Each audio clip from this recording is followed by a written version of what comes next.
त्यावेळेस दिवाळीला मी दरब्याचे लाडू करते. तर इथे मी हा पेला आहे ना, हा 1 कपाचा आहे. तसे फुल भरून असे 4 कप मी गहू घेतलेले आहेत, स्वच्छ धुवून घेतलेत. आता याला 10 मिनिटं मी भिजवणार आहे. कढई घेतली, त्याच्यात चाळणी ठेवली आहे, त्यावर एक कॉटनचं जाडसर कापड घ्यायचं आहे आणि हे 10 मिनिटं भिजवलेले गहू याच्यामध्ये बांधून ठेवायचे. हे बांधून ठेवले होते गहू आपण 10 मिनिटं भिजवून. आता हे थोडे सुकवायला ठेवायचे.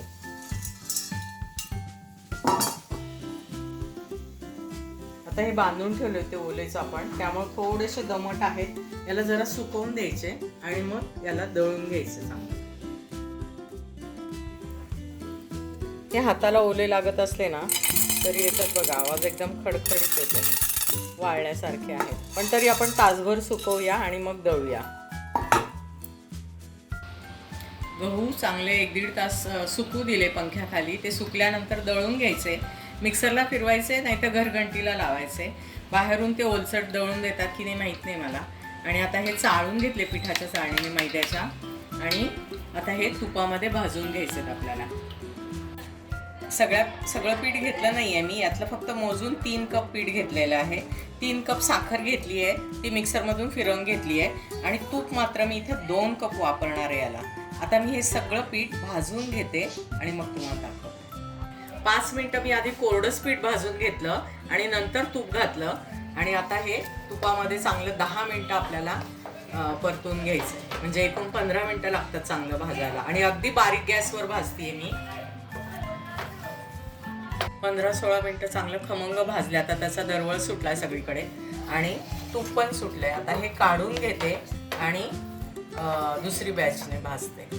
राहिलेलं पीठ भाजण्यापूर्वी मी इथं डिंक घेतला 100 ग्रॅम, 100 ग्रॅम काजू आणि 100 ग्रॅम बदाम आहेत.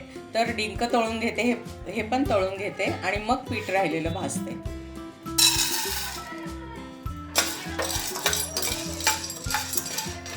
आपण सगळं तळून घेतले. आता राहिलेल्या तुपामध्ये हे पीठ भाजायचं, म्हणजे सगळं त्या पिठाला पण लागतं ते सगळं.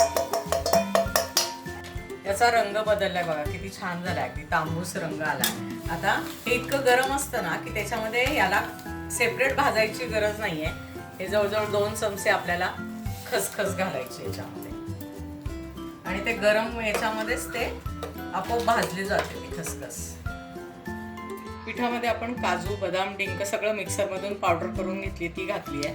आता याच्यामध्ये साखरेमध्ये घातलेली वेलची पूड आहे, ही साखर आणि वेलची एकत्र दळलेली ती घालायची. आणि आपल्याला हे जे जायफळ आहे ते किसून घालायचं. थोडं जायफळ असं किसून घातलं एवढंच, याचा स्वाद चांगला येतो. आता याच्यामध्ये घालायची पिठी साखर आणि सगळं मिक्स करून घ्यायचं. 2 कप तूप घेतलेलं. एरवी भाजायला आपल्याला गव्हाच्या पिठाला खूप लागतं, पण यावेळेस 1.25 कपच तूप लागलं. एवढं तूप उरलंय आपलं. 1.25 कपाला जास्त आहे. आणि लाडू पण छान मऊसूत वळले जात आहेत, त्यामुळे वरून पण घालायची गरज लागत नाही आपल्याला.